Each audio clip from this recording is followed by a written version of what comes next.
নমস্কার, আপনারা শুনছেন রাত ভোরে ভয়। আমাদের আজকের গল্প সেবারের কালীপুজো। এই গল্পটি লিখেছেন অন্বেষা বোস। তানিশা চরিত্রে সায়ন্তানী, জারার চরিত্রে অন্বেষা, শ্রেয়ার চরিত্রে কৌশিকী, পারুলে চরিত্রে আয়ুষ্মিতা, দিশা চরিত্রে শ্রেষ্ঠা, শিবম, শুভম ও গল্প পাঠে আমি দেবাংশু। তো চলুন শুরু করা যাক আমাদের আজকের গল্প সেবারের কালীপুজো।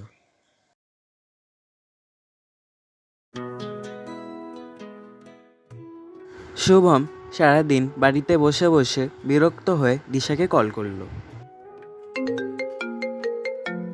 কি রে দিশা, কি করছিস?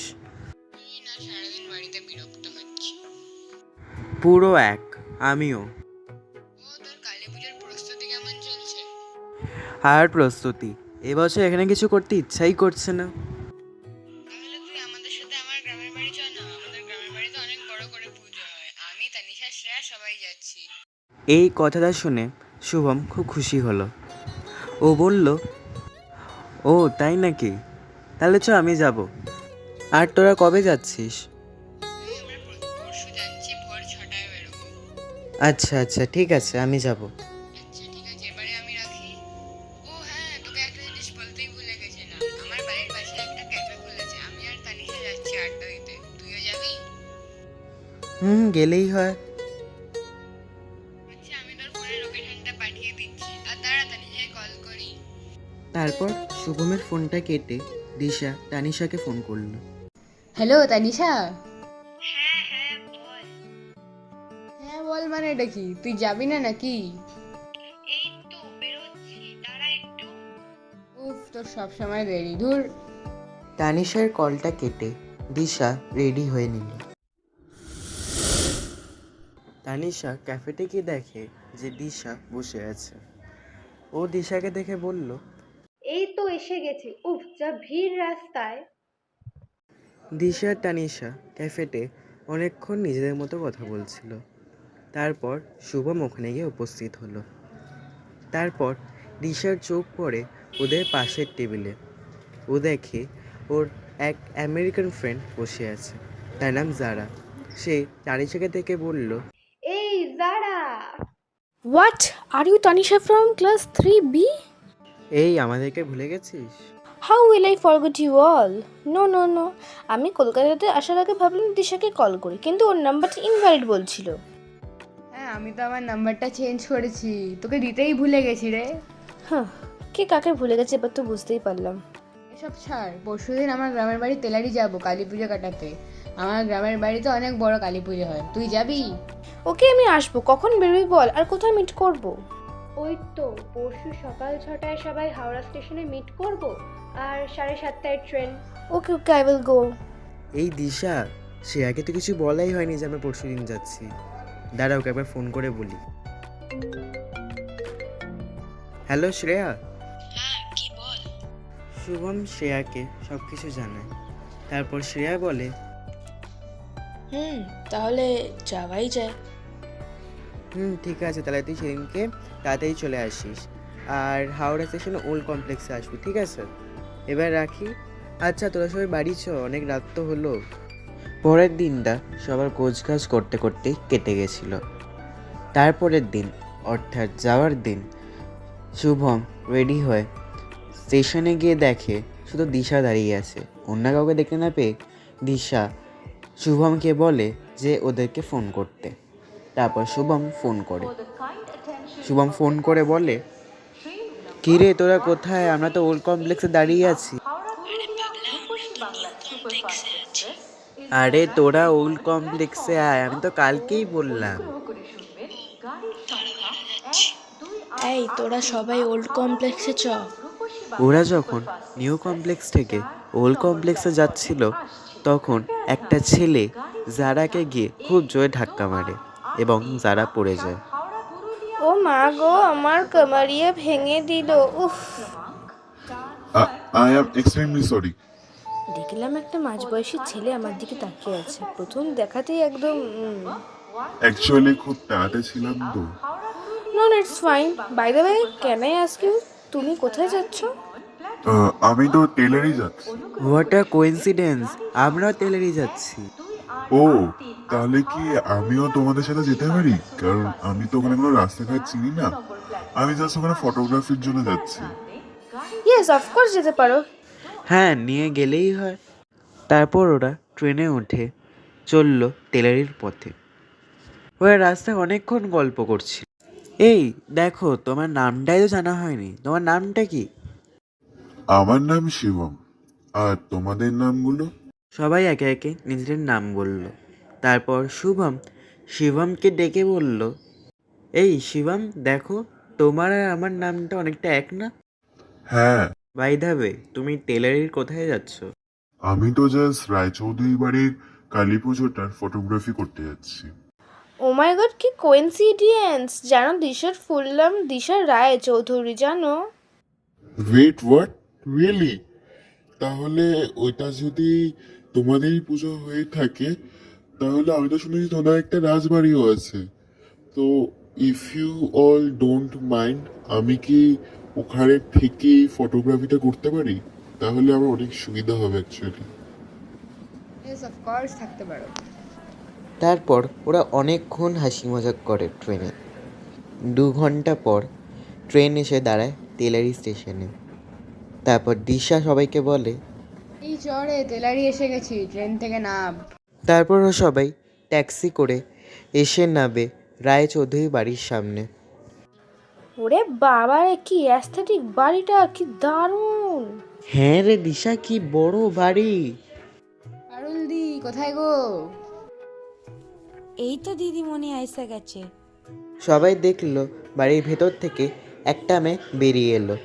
ওই মেয়েটা এসে সবাইকে নমস্কার জানায়। তারপর শুভম দিশাকে জিজ্ঞেস করে, এই দিশা, এই মেয়েটা কে রে?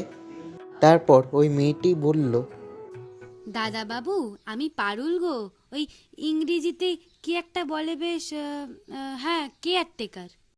ও আচ্ছা আচ্ছা। আপনারা সবাই ভিতরে আসেন, আমি সব কিছু পরিষ্কার করে রেখেছি। তারপর সবাই প্রবেশ করে রায়চৌধুরী রাজবাড়িতে। কি দারুণ বাড়ি রে দিশা। অল ক্রেডিটস গোস টু পারুল দি। ও না থাকলে এই বাড়িটা শনশান হয়ে পড়ে থাকতো। আমিও তো এখানে থাকতে পারি না চাকরির জন্য, এই অকেশন পারপাসেই আসি। বলছিলাম, আপনারা জল খাবার খাবেন তো? হ্যাঁ গো পারুলদি, খুব খিদে পেয়ে গেছে। হ্যাঁ পারুল দি, শোনো, তুমি সবার টিফিনটা সবার ঘরে ঘরেই দিয়ে দাও। সবাই খুব টায়ার্ড তো, তাই আর ডাইনিং রুমে খাবো না।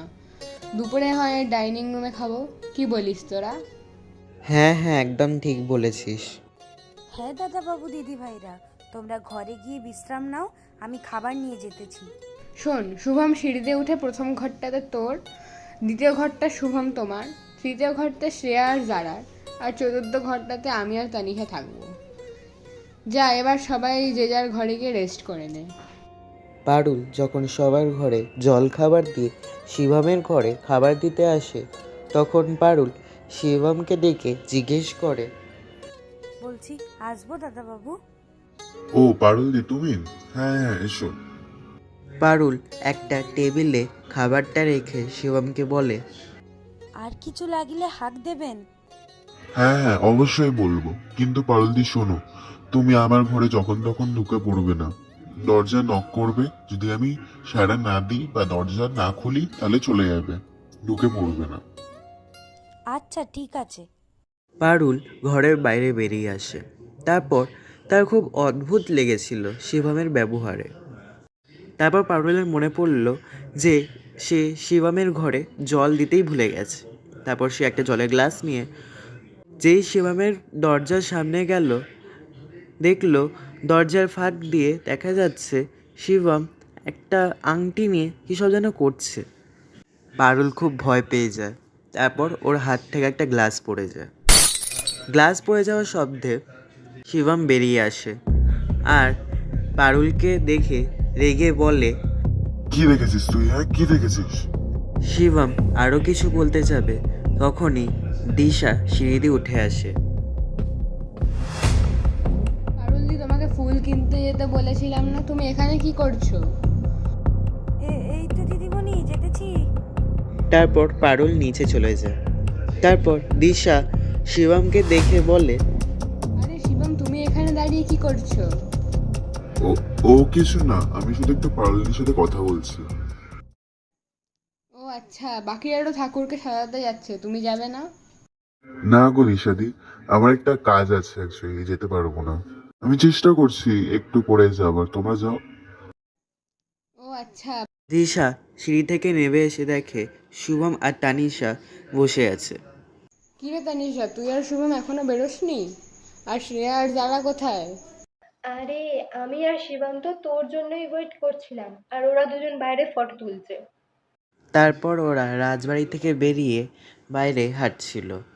তারপর ওরা দেখতে পায় দূরে শ্রেয়া আর যারা ফটো তুলছে। ওই দেখ, ওই পাগলিগুলো ওখানে। শুভম, তানিশা আর দিশা ওদের কাছে যেতেই যারা বলে উঠল, এই দিশা কি অ্যাস্থেটিক জায়গারে, কি দারুণ দারুণ পিকস আসছে। আচ্ছা আচ্ছা ঠিক আছে, এবার তোরা চ, নাহলে অনেক দেরি হয়ে যাবে। তারপর ওরা রাস্তা দেখতে দেখতেই প্যান্ডেলে চলে যায়। তারপর ওরা গিয়ে অনেকক্ষণ ধরে সাজগোজের কাজ করে ঠাকুরের। কিছুক্ষণ পর পারুলও ওখানে গিয়ে কাজে হাত লাগায়। তারপর পারুল দুপুর 3টে নাগাদ দিশাকে বলে, দিশা দিদিমণি, বলছি আমি একটু ঘর থেকে ঘুরে আসি। শিবম দাদাবাবু তো ঘরে একা, ওনাকে খাবারটা দিয়ে আসি। আর উনি যদি আসতে চান তাহলে নিয়ে চলে আসবো ওনাকে। ও আচ্ছা, তাহলে চ। না না দিদিমণি, আমি যেতে পারবো, তুমি এখানেই থাকো। তারপর পারুল প্যান্ডেল থেকে বেরিয়ে রাজবাড়িতে ঢুকে। তারপর খাবারটা বেড়ে শিবমের ঘরে গিয়ে দেখে শিবম শুয়ে আছে। ও খাবারটা একটা টেবিলে রেখে ওর কাছে যায়। তারপর ওর হাতে দেখে একটা আংটি আছে। এই আংটিটা আমি সকালেও দেখেছিলাম না, কি মায়াবী এই আংটিটা। তারপর হঠাৎ শিবম নিজের চোখ খুলে উঠে বসলো। ও বলল, কি রে, সব জানতে পেরে গেলি বল?